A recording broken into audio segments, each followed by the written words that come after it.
¿Qué tal, amigos de Radio Switch? Bienvenidos a nuestro segmento de cultura, arte o cuentos de terror. Como ustedes saben, en Radio Switch somos fanáticos de este genio de la literatura, Edgar Allan Poe, y hoy corresponde el cuento Entierros Prematuros. Hay ciertos temas de interés absorbente, pero demasiado horribles para ser objeto de una obra de mera ficción. Los simples novelistas deben evitarlos si no quieren ofender o desagradar. Solo se tratan con propiedad cuando lo grave y majestuoso de la verdad los santifican y sostienen. Nos estremecemos, por ejemplo, con el más intenso dolor agradable ante los relatos del paso del Beresina, del terremoto de Lisboa, de la peste de Londres y de la matanza de San Bartolomé, o de la muerte por asfixia de los 123 prisioneros en el agujero negro de Calcuta. Pero en estos relatos lo excitante es el hecho, la realidad, la historia. Como ficciones, nos parecerían sencillamente abominables. He mencionado algunas de las más destacadas y augustas calamidades que registra la historia, pero en ellas el alcance, no menos que el carácter de la calamidad, es lo que impresiona tan vivamente la imaginación. No necesito recordar al lector del largo y horrible catálogo de miserias humanas. Podría haber escogido muchos ejemplos individuales más llenos de sufrimiento esencial que cualquiera de esos inmensos desastres generales. La verdadera desdicha, la aflicción última, en realidad es particular, no difusa. Demos gracias a Dios misericordioso que los horrorosos extremos de agonía los sufre el hombre individualmente y nunca en masa. Ser enterrado vivo es, sin ningún género de duda, el más terrorífico extremo que jamás haya caído en suerte a un simple mortal. Que le ha caído en suerte con frecuencia, con mucha frecuencia, nadie con capacidad de juicio lo negará. Los límites que separan la vida de la muerte son, en el mejor de los casos, borrosos e indefinidos. ¿Quién podría decir dónde termina uno y dónde empieza el otro? Sabemos que hay enfermedades en las que se produce un cese total de las funciones aparentes de la vida, y sin embargo ese cese no es más que una suspensión, para llamarle por su nombre. Hay solo pausas temporales en el incomprensible mecanismo. Transcurrido cierto periodo, algún misterioso principio oculto pone de nuevo en movimiento los mágicos piñones y las ruedas fantásticas. La cuerda de plata no quedó suelta para siempre, ni irreparablemente roto el vaso de oro. Pero entre tanto, ¿dónde estaba el alma? Sin embargo, aparte de la inevitable conclusión a priori de que tales causas deben producir tales efectos, de que los bien conocidos casos de vida en suspenso una y otra vez provocan inevitablemente entierros prematuros. Aparte de esta consideración, tenemos el testimonio directo de la experiencia médica y del vulgo que prueba que en realidad tiene lugar en gran número de estos entierros. Yo podría referir ahora mismo, si fuera necesario, 100 ejemplos bien probados. Uno de características muy asombrosas y cuyas circunstancias igual quedan aún vivas en la memoria de algunos de mis lectores. Ocurrió no hace mucho en la vecina ciudad de Baltimore, donde causó una conmoción penosa, intensa y muy extendida. La esposa de uno de los más respetables ciudadanos, abogado eminente y miembro del Congreso, fue atacada por una repentina e inexplicable enfermedad que burló el ingenio de los médicos. Después de padecer mucho, murió. O se supone que murió. Nadie sospechó, y en realidad no había motivos para hacerlo, de que no estaba verdaderamente muerta. Presentaba toda la apariencia común de la muerte. El rostro tenía el habitual contorno contraído y sumido. Los labios mostraban la habitual palidez marmórea. Los ojos no tenían brillo. Faltaba el calor. Cesaron las pulsaciones y durante 3 días El cuerpo estuvo sin enterrar y en ese tiempo adquirió una rigidez pétrea.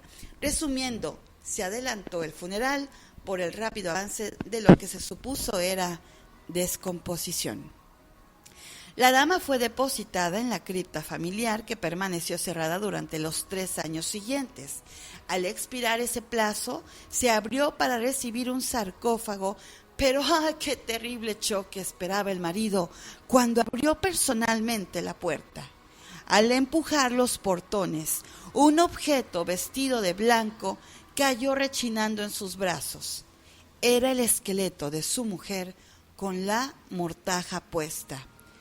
Una cuidadosa investigación mostró la evidencia de que había revivido a los 2 días de ser sepultada, que sus luchas dentro del ataúd habían provocado la caída de éste desde una repisa o nicho al suelo, y al romperse el féretro pudo salir de él.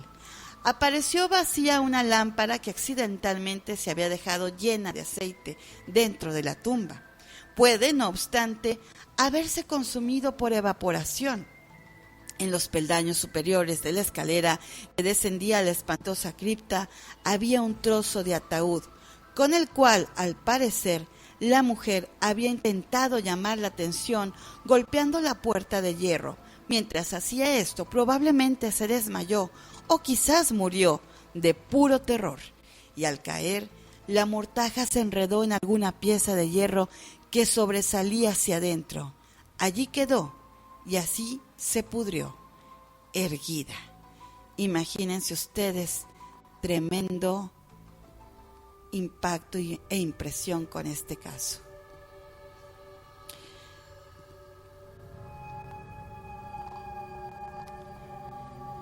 En el año 1810 tuvo lugar en Francia un caso de inhumación prematura. Este caso vale la pena, amigos, que lo comentemos. En circunstancias que contribuyen mucho a justificar la afirmación de que la verdad es más extraña que la ficción, la heroína de la historia era Mademoiselle, la señorita Victorine Lafourcade, una joven de ilustre familia, rica y muy guapa. Entre sus numerosos pretendientes se contaba Julien Broussais, un pobre literato o periodista de París, y su talento y su amabilidad habían despertado la atención de la heredera, que al parecer se había enamorado realmente de él. Pero el orgullo de casta la llevó por fin a rechazarlo y a casarse con un tal Monsieur, el señor Renel, banquero y diplomático de cierto renombre. Después del matrimonio, sin embargo, este caballero descuidó a su mujer y quizá llegó a pegarle. Después de pasar unos años desdichados, ella murió. Al menos su estado se parecía tanto al de la muerte que engañó a todos quienes la vieron. Fue enterrada no en una cripta, sino en una tumba común en su aldea natal. Desesperado y aún inflamado por el recuerdo de su cariño profundo, el enamorado viajó de la capital a la lejana provincia donde se encontraba la aldea, con el romántico propósito de desenterrar el cadáver y apoderarse de sus preciosos cabellos. Sin embargo, llegó a la tumba y pues fue la sorpresa tal, ya que se detuvo ante los ojos de la amada, los cuales se abrieron. La dama había sido enterrada viva. Las pulsaciones vitales no habían desaparecido del todo y las caricias de su amado la despertaron de aquel letargo que equivocadamente había sido confundido con la muerte. Desesperado, el joven la llevó a su alojamiento en la aldea. Empleó unos poderosos reconstituyentes aconsejados por sus no pocos conocimientos médicos y, en resumen, ella revivió. Reconoció a su Salvador, permaneció con él hasta que lenta y gradualmente recobró la salud, y su corazón no era tan duro, y esta última lección de amor bastó para ablandarlo. Lo entregó a Bossuet. No volvió junto a su marido, sino que ocultando su resurrección, huyó con su amante a América. 20 años después, los dos regresaron a Francia, convencidos de que el paso del tiempo había cambiado tanto la apariencia de la dama que sus amigos no podrían reconocerla. pero se equivocaron, pues el primer encuentro, Monsieur Renel reconoció a su mujer y la reclamó. Ella rechazó la reclamación y el tribunal apoyó, resolviendo que las extrañas circunstancias y el largo periodo transcurrido habían abolido no solo desde un punto de vista equitativo, sino legalmente la autoridad del marido. La revista de cirugía de Leipzig publicaron de gran autoridad y con gran mérito, que algún editor americano haría bien en traducir y publicar, relata en uno de sus últimos números un acontecimiento muy penoso que presenta también las mismas circunstancias. En fin, casos como estos de mismas características, un oficial de artillería, hombre de gigantesca estatura, en fin, muchísimos casos más que han podido mencionar y que podemos seguir en un relato constante de entierros prematuros.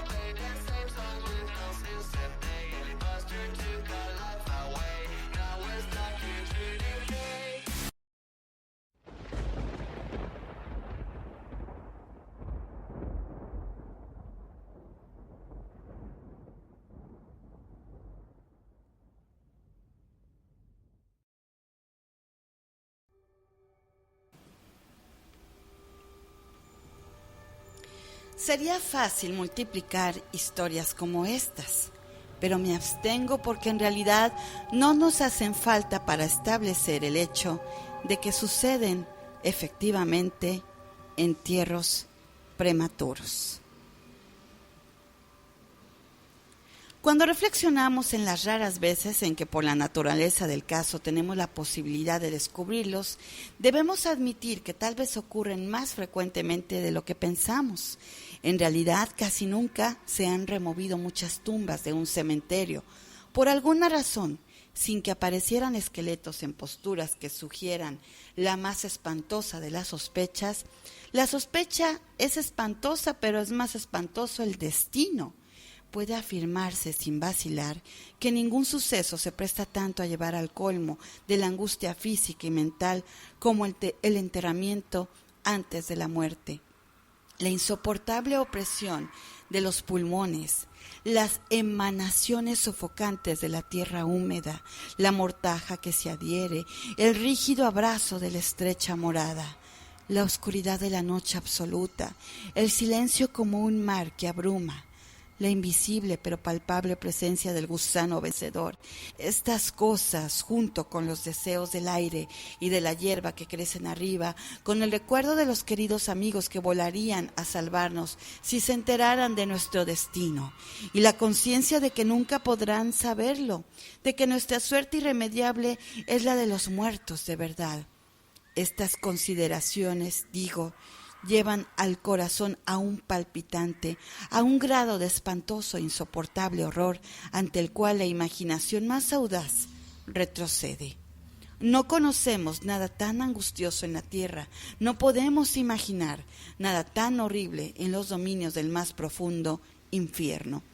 Y por eso todos los relatos sobre este tema despiertan un interés profundo. Interés que, sin embargo, gracias a la temerosa reverencia hacia este tema, depende justa y específicamente de nuestra creencia en la verdad del asunto narrado. Lo que voy a contar ahora es mi conocimiento real, mi experiencia efectiva y personal. Durante varios años sufrí ataques de ese extraño trastorno que los médicos han decidido llamar catalepsia. a falta de un nombre que mejor lo defina, aunque tanto las causas inmediatas como las predisposiciones e incluso el diagnóstico de esta enfermedad siguen siendo misteriosas. Su carácter evidente y manifiesto es bien conocido. Las variaciones parecen serlo principalmente de grado. A veces el paciente se queda un solo día o incluso un periodo más breve en una especie de exagerado letargo. Está inconsciente y externamente inmóvil, pero las pulsaciones del corazón aún se perciben débilmente. Quedan unos indicios de calor, una leve coloración persistente en el centro de las mejillas, y al aplicar un espejo a los labios podemos detectar una torpe, desigual y vacilante actividad de los pulmones. Otras veces el trance dura semanas e incluso meses. Mientras el examen más minucioso y las pruebas médicas más rigurosas no logran establecer ninguna diferencia material entre el estado de la víctima y lo que concebimos como muerte absoluta, por regla general lo salvan del entierro prematuro sus amigos, que saben que sufría anteriormente de catalepsia, y la consiguiente sospecha, pero sobre todo le salva la ausencia de corrupción. La enfermedad, por fortuna, avanza gradualmente. Las primeras manifestaciones, aunque marcadas, son inequívocas. Los ataques son cada vez más característicos y cada uno dura más que el anterior. En esto reside la mayor seguridad. De cara a evitar la inhumación, el desdichado cuyo primer ataque tuviera la gravedad con que en ocasiones se presenta, sería casi inevitablemente llevado vivo a la tumba.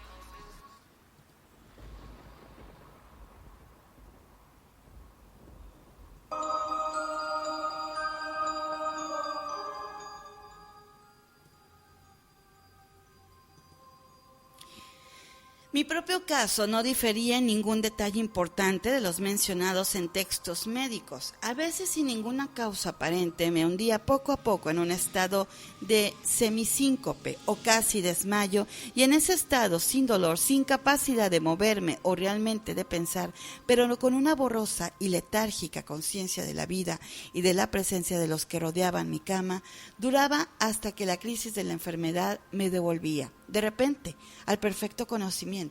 Otras veces el ataque era rápido, fulminante. Me sentía enfermo, aterido, helado, con escalofríos y mareos, y de repente me caía postrado. Entonces, durante semanas, todo estaba vacío, negro, silencioso, y la nada se convertía en el universo. La total aniquilación no podía ser mayor. Despertaba, sin embargo, de estos últimos ataques lenta y gradualmente, en contra de lo repentino del acceso, así como amanece el día para el mendigo que vaga por las calles en la larga y desolada noche de invierno, sin amigos ni casa. Así lenta, cansada, alegre, volvía a mí la luz del alma. Pero aparte de esta tendencia al síncope, mi salud general parecía buena y no hubiera podido percibir que sufría esta enfermedad, a no ser una peculiaridad de mi sueño pudiera considerarse provocada por ella. Al despertarme, nunca podía recobrar enseguida el uso completo de mis facultades y permanecía siempre durante largo rato en un estado de azoramiento y perplejidad, ya que las facultades mentales en general y la memoria en particular se encontraban en absoluta suspensión.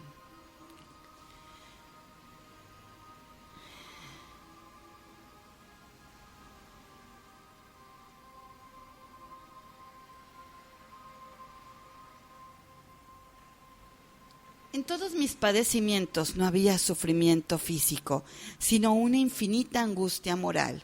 Mi imaginación se volvió macabra. Y bueno, pues de esta manera, imagínense ustedes, hablaba de gusanos, de tumbas, de epitafios, me perdí en meditaciones sobre la muerte y la idea del entierro prematuro se apoderaba de mi mente. El espeluznante peligro al cual estaba expuesto me obsesionaba día y noche. Durante el primero, la tortura de la meditación era excesiva. Durante la segunda, era suprema. Cuando las tétricas tinieblas se extendían sobre la tierra, entonces, presa de los más horribles pensamientos, temblaba como las trémulas plumas de un coche fúnebre.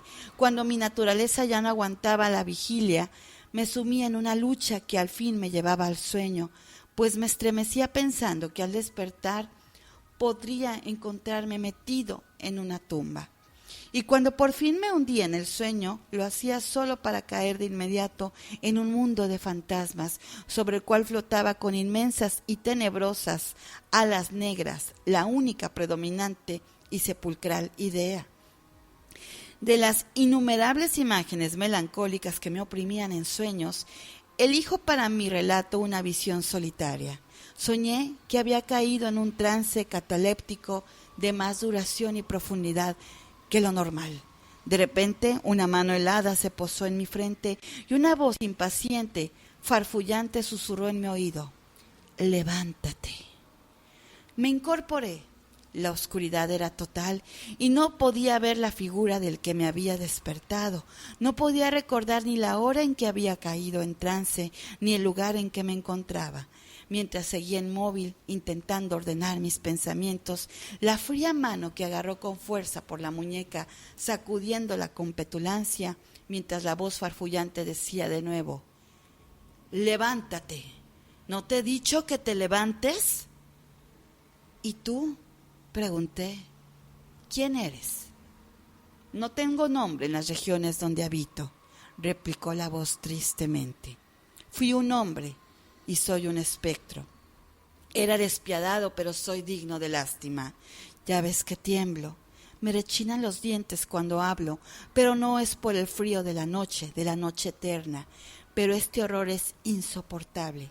¿Cómo puedes dormir tú tranquilo? No me dejan descansar los gritos de estas largas agonías. Estos espectáculos son más de lo que puedo soportar.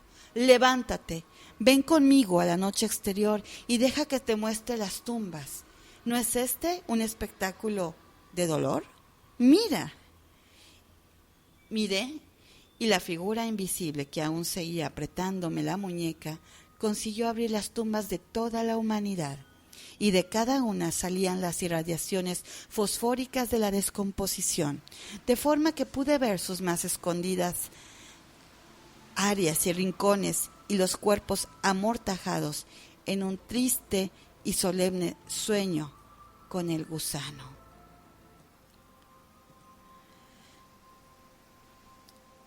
Pero, ¡ay!, los que realmente dormían, aunque fueran muchos millones, eran menos que los que no dormían en absoluto.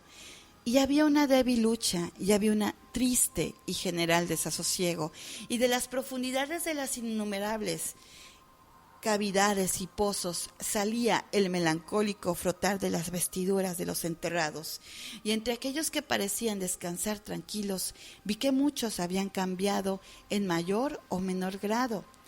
La rígida, incómoda postura en que fueron sepultados, y la voz me habló de nuevo, mientras contemplaba: ¿no es esto acaso un espectáculo lastimoso? Pero entonces, de que encontrara palabras para contestar, la figura había soltado mi muñeca. Las luces fosfóricas que extinguieron y las tumbas se cerraron con repentina violencia, mientras de ellas salía un tumulto de gritos desesperados repitiendo: ¿no es esto, Dios mío, acaso un espectáculo lastimoso? Fantasías como esta se presentaban por la noche y extendían su terrorífica influencia incluso en mis horas de vigilia. Mis nervios quedaron destrozados y fui presa de un horror continuo. Ya no me atrevía a montar a caballo, a pasear ni a practicar ningún ejercicio que me alejara de casa. En realidad ya no me atrevía a fiarme de mí, lejos de la presencia de los que conocían mi propensión a la catalepsia.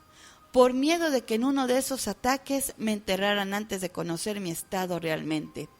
Dudaba del cuidado y de la lealtad de mis amigos más queridos. Temía que en un trance más largo de lo acostumbrado se convencieran de que ya no había remedio. Incluso llegaba a temer que, como les causaba muchas molestias, quizás se alegraran de considerar que un ataque prolongado era la excusa suficiente para librarse definitivamente de mí. En vano trataban de tranquilizarme con las más solemnes promesas. Les exigía con los juramentos más sagrados que en ninguna circunstancia me enterraran hasta que la descomposición estuviera tan avanzada que impidiese la conservación. Y aún así mis terrores mortales no hacían caso de razón alguna, no aceptaban ningún consuelo. Empecé con una serie de complejas precauciones. Entre otras, mandé remodelar la cripta familiar de forma que se pudiera abrir fácilmente desde adentro, a la más débil presión sobre una larga palanca que se extendía hasta muy adentro de la cripta. Se abrirían rápidamente los portones de hierro. También estaba prevista la entrada libre de aire y de luz, y adecuados recipientes con alimentos y agua, al alcance del ataúd preparado para recibirme. Este ataúd estaba acolchado con un material suave y cálido y dotado de una tapa elaborada según el principio de la puerta de la cripta, incluyendo resortes ideados de forma que el más débil movimiento del cuerpo sería suficiente para que se soltara. Aparte de esto, del techo de la tumba colgaba una gran campana, cuya soga pasaría, estaba previsto, por un agujero en el ataúd, y sería atada a una mano del cadáver. Pero ay, ¿de qué sirve la precaución contra el destino del hombre? Ni siquiera estas bien urdidas seguridades bastaban para librar de las angustias más extremas de la inhumación en vida a un infeliz destinado a ellas. Llegó una época, como me había ocurrido antes a menudo, en que me encontré emergiendo de un estado de total inconsciencia y a la primera sensación débil e indefinida de la existencia. Lentamente, con paso de tortuga, se acercaba el pálido amanecer gris del día psíquico, un desasosiego aletargado, una sensación apática de sordo dolor, ninguna preocupación, ninguna esperanza, ningún esfuerzo. Entonces, después de un largo intervalo, un zumbido en los oídos, luego, tras un lapso de tiempo más largo, una sensación de hormigueo o comezón en las extremidades. Después, un periodo aparentemente eterno de placentera quietud, durante el cual las sensaciones que se despiertan luchan por transformarse en pensamientos. Más tarde, otra corta zambullida en la nada. Luego, un súbito restablecimiento. Al fin, el ligero estremecerse de un párpado, e inmediatamente después un choque eléctrico de terror, mortal e indefinido, que envía la sangre a torrentes desde las sienes al corazón, y entonces el primer esfuerzo por pensar, y entonces el primer intento de recordar, y entonces un éxito parcial y evanescente, y entonces la memoria ha recobrado tanto su dominio que en cierta medida tengo conciencia de mi estado. Siento que no me estoy despertando de un sueño corriente. Recuerdo que he sufrido de catalepsia y entonces por fin, como si fuera la embestida de un océano, el único peligro horrendo, la única idea espectral y siempre presente abruma mi espíritu estremecido.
Unos minutos después de que esta fantasía se apoderase de mí, me quedé inmóvil. ¿Y por qué? No podía reunir valor para moverme. No me atrevía a hacer el esfuerzo que desvelara mi destino. Sin embargo, algo en mi corazón me susurraba que era seguro: la desesperación. Tal como ninguna otra clase de desdicha produce, solo la desesperación me empujó, después de una profunda duda, a abrir mis pesados párpados. Los levanté. Estaba oscuro, todo oscuro. Sabía que el ataque había terminado, sabía que la situación crítica de mi trastorno había pasado, sabía que había recuperado el uso de mis facultades visuales. Y sin embargo, todo estaba oscuro, oscuro, con la intensa y absoluta falta de luz de la noche que dura para siempre. Intenté gritar y mis labios y mi lengua reseca se movieron convulsivamente, pero ninguna voz salió de los cavernosos pulmones que, oprimidos por el peso de una montaña, jadeaban y palpitaban con el corazón en cada inspiración laboriosa y difícil.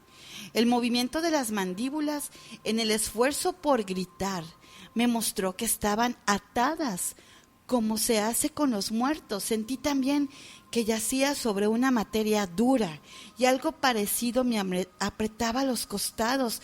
Hasta entonces no me había atrevido a mover ningún miembro, pero al fin levanté con violencia mis brazos, que estaban estirados con las muñecas cruzadas. Chocaron con una materia sólida que se extendía sobre mi cuerpo a no más de 6 pulgadas de mi cara, y ya no dudaba de que reposaba al fin dentro de un ataúd. Y entonces, en medio de toda mi infinita desdicha, vino dulcemente la esperanza como un querubín, pues pensé en mis precauciones. Me retorcí e hice espasmódicos esfuerzos para abrir la tapa. No se movía. Me toqué las muñecas buscando la soga. No la encontré. Y entonces mi consuelo huyó para siempre y una desesperación aún más inflexible reinó triunfante, pues no pude evitar percatarme de la ausencia de las almohadillas que había preparado con tanto cuidado. Y entonces llegó de repente a mis narices el fuerte y peculiar olor de la tierra húmeda. La conclusión era irresistible. No estaba en la cripta. Había caído en trance lejos de casa, entre desconocidos. No podía recordar cuándo y cómo, y ellos me habían enterrado como a un perro, metido en algún ataúd común, cerrado con clavos y arrojado bajo tierra y para siempre, en alguna tumba común y anónima. Cuando este terrible convencimiento se abrió paso con fuerza hasta lo más íntimo de mi alma, luché una vez más por gritar, y ese segundo intento tuvo éxito. Un largo, salvaje y continuo grito alarido de agonía resonó en los recintos de la noche subterránea. «Oye, oye, ¿qué es eso?», dijo una áspera voz como respuesta. «¿Qué diablos pasa ahora?», dijo un segundo.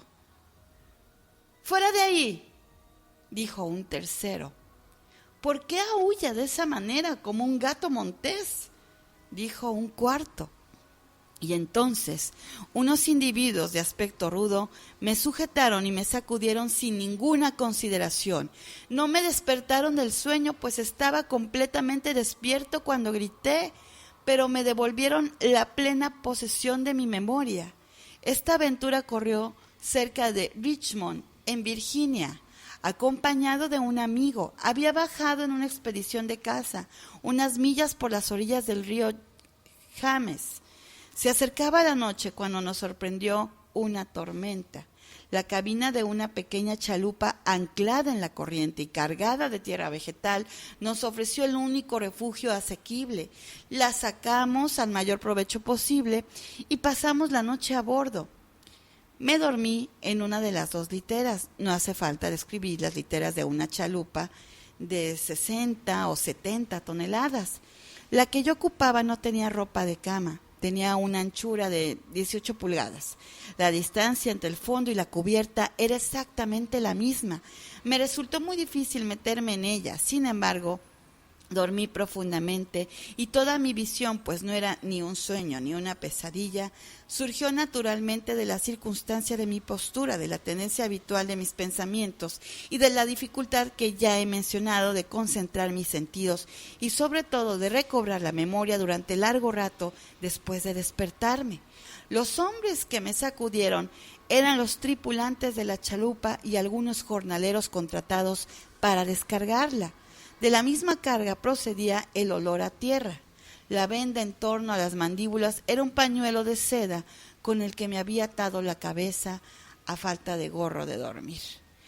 Las torturas que soporté, sin embargo, fueron indudablemente iguales en aquel momento a las de la verdadera sepultura. Eran de un horror inconcebible, increíblemente espantosas. Pero del mal procede el bien, pues su mismo exceso provocó en mi espíritu una reacción inevitable. Mi alma adquirió temple, vigor. Salí fuera, hice ejercicios duros, respiré aire puro, pensé en más cosas que en la muerte. Abandoné mis textos médicos, quemé el libro de Buchan. No leí más pensamientos nocturnos, ni grandilocuencias sobre cementerios, ni cuentos de miedo como este. Es muy poco el tiempo en el que me convertí en un hombre nuevo y viví una vida de hombre. Desde aquella noche memorable descarté para siempre mis aprensiones sepulcrales y con ellas se desvanecieron los achaques catalépticos, de los cuales quizá fueran menos consecuencia que causa. Hay momentos en que incluso para el sereno ojo de la razón, el mundo de nuestra triste humanidad puede parecer el infierno, pero la imaginación del hombre no es caratis para explorar con impunidad todas sus cavernas. La torva legión de los terrores sepulcrales no se puede considerar como completamente imaginaria, pero los demonios en cuya compañía Afrasiab hizo su viaje por el Oxus tienen que dormir o nos devorarán. Hay que permitirles que duerman o pereceremos.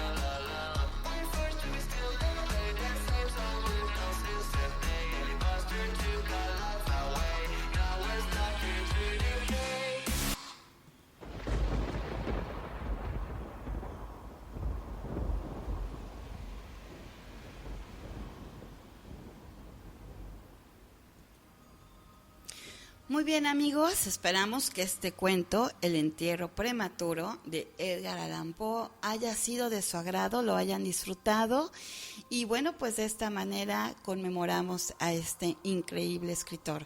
Un cuento sin duda con una moraleja que nos pone a reflexionar y a pensar que tanto a veces nos obsesionamos por el ocaso y el final más que vivir el momento. Agradecemos a nuestros patrocinadores. Liverpool es parte de mi vida, al Hotel Sheraton Bougainville Resort and Convention Center en Puerto Vallarta, Universidad Arcos, estudiar es una inversión para toda la vida, a Plaza Santa María, desde donde transmitimos, hotel y lugar para negocios, CIS Independientes, asesoría legal gratuita, mencionando a Radio Switch, Hospital Amerimed, el único hospital capacitado para atender cualquier emergencia, Vive Fit, el gimnasio más completo de la Bahía, Canaco Puerto Vallarta, afíliate, 30% de descuento para todos los empresarios que quieran retroalimentarse, Salón Quinta del Ángel, un lugar excepcional en la zona más comercial de Puerto Vallarta. Hotel La Querencia, recuerden que es un lugar aislado completamente para relajarse. Cinemex, Plaza Caracol, muchísimas gracias. Cosméticos Mago Ortiz, Grupo Sich, todo lo que tenga que ver con clima laboral y relaciones públicas, El Médico, la clínica de las empresas y la revista Avenue Magazine. Recuerden, somos Radio Switch, switchense. Esto es Radio Switch. Ajá.